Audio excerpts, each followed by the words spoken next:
Today, I'm going to explain a film based on the real-life story of the youngest warrior of World War II called Soldier Boy. Spoilers ahead. Watch out and take care.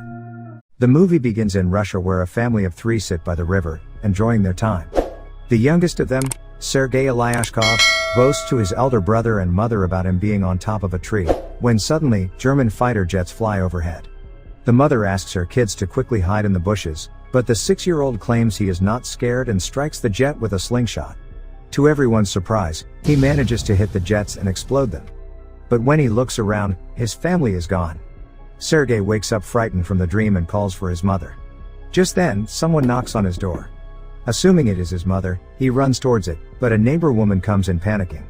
She thanks God for keeping him alive, and informs him that his mother and brother are dead. The little boy cannot comprehend what she is saying, and wants to stay in the house to wait for his mother. The woman tells him that the Germans have attacked them and that he should run away. Just then, some soldiers approach their house. The woman makes Sergei run out through the window but is shot dead before she can join him. The little 6-year-old is now on his own, with no family and friends. As Sergei runs away from the house, he sees his whole neighborhood burning behind him. He calls for his mother in vain, and runs away from there. After running for a while, he ends up in the middle of the woods. The little kid starts to call for his mother to come and get him, because he is lost. That night, he stays in the jungle. The following morning, we see him drink water from a river, when the enemy soldiers approach his way.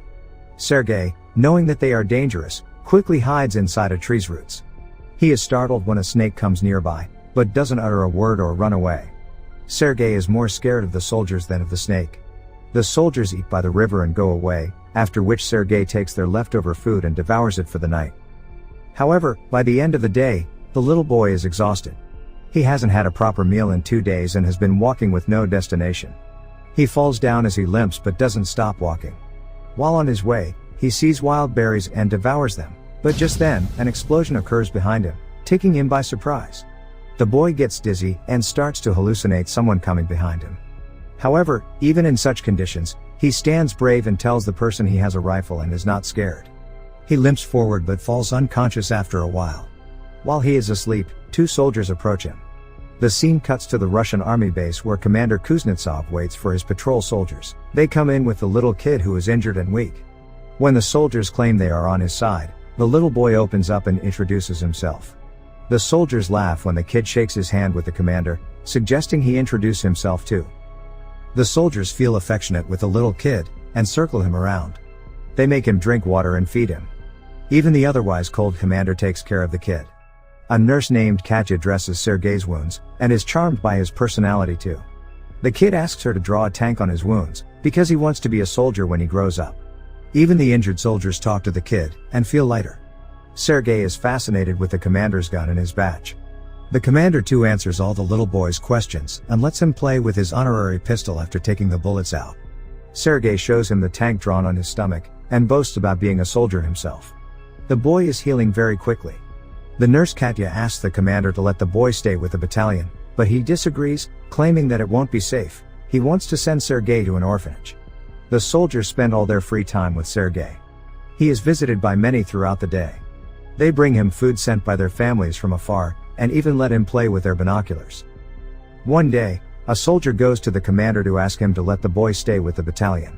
The soldiers have grown a close connection with the kid, and think of him as their own. His presence takes the weight of war off their chest. However, the commander is adamant about sending the boy to the orphanage, for his own safety. The following day, the enemies attack, and many soldiers are hurt. A vehicle comes to fetch Sergei to take him to the orphanage. The commander breaks the news to the kid, and gives him a wooden honorary pistol as a gift. The boy in turn hugs him, claiming that he is scared for the commander's safety. The commander melts in his embrace, and changes his mind. He asks Sergei to stay with the soldiers as his son. That night, the soldiers look for little soldier clothes for the little boy. They are over the moon to have Sergei stay with them. The commander wakes Sergei up and gives him the clothes. He wears them and runs around, looking like a real soldier. The others start calling him their little soldier boy. As the kid runs around, the Germans launch an air attack on the battalion. The soldiers quickly take Sergei to a safe place and fight the others. The number of injured soldiers grows rapidly. Sergei wants to make himself useful, so he brings water to thirsty soldiers. One of them asks him to read a letter sent by his family because he has a bandage over his eyes. The little boy wants to help, but doesn't know how to read. He takes the letter and starts making up the things written on it, claiming that the soldier's cow is safe back home. When the soldier says he doesn't have a cow, the others tell him to go along with the story and laugh. He reads everyone else's letters in the same fashion and cheers them up. In the following scene, we see Katya and the commander talking. The two seem to be attracted to each other, but do not confess their feelings. Later, Sergei tells the commander that he is of the orderly position in the battalion and starts introducing himself as one. However, the boy then sees one of the soldiers' station destroyed from the attack. The commander teaches him to take his hat off to pay respect to the dead soldier. The next day, he insists the commander give him a mission and is given a task to distribute the letters among the soldiers. He completes his task efficiently and even makes the soldiers dance for him. The following day, Sergei goes a little far from the base with his binoculars. As he is playing with it, he sees someone's leg moving from inside a haystack. He rushes back to the battalion and tells the soldiers about his findings. The soldiers are skeptical, but go with the boy anyway. When they reach near the haystack, they are alerted to see 2 German spies hiding underneath. The spies are arrested, and the kid is praised for his intelligence. That night, the commander shows Sergei the legal papers for his adoption. He is now officially the kid's father. Sergei knows of the commander's feelings for Katya, so, to repay his kindness, he takes him to confess to her. But the two see her talking to a different man, and wrongfully assume she is interested in someone else. The base is attacked by the Germans again. This time, Sergei helps the soldiers with all his might, by supplying ammunition to the soldiers in the front line, but the soldiers there command him to go back to the shed because it is too dangerous outside. When he comes to the shed, he sees the commander and others panicking because the phone's connection with the colonel is lost. A soldier is sent to fix the broken wires. Sergei follows the soldier and sees he has been fatally wounded. He asks the dying soldier how he can fix the wires, and does it himself. The connection comes back and more troops are called. The 6-year-old saves everyone's life. Later, we see the commander and Katya talking by the river. The commander finally confesses his love for her and asks her to be Sergei's mother.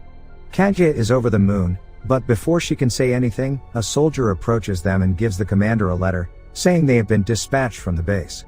The following day, all the soldiers leave for their new base along with Sergei.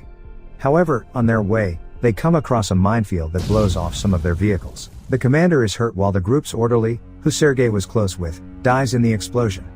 He cries and hugs the commander. They carry the injured ones with them and continue their journey to their new base. When they finally reach the other base, they meet the commander's leader, the general.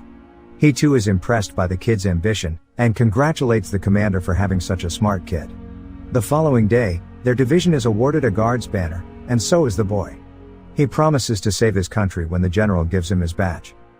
One night, their base is attacked brutally, and the commander is trapped under the ruins.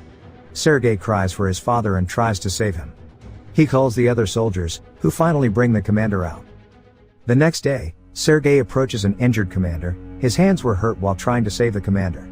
The kid is now an inseparable part of the team. He doesn't have a family beside them, and moves wherever they go in the war. The movie ends as the regiment is seen moving to another base. A voice in the background narrates that he even took part in the Stalingrad battle, and reached Poland with the soldiers. He is currently known as the world's youngest soldier ever, and the legendary story of his bravery is now spread for the whole world to hear.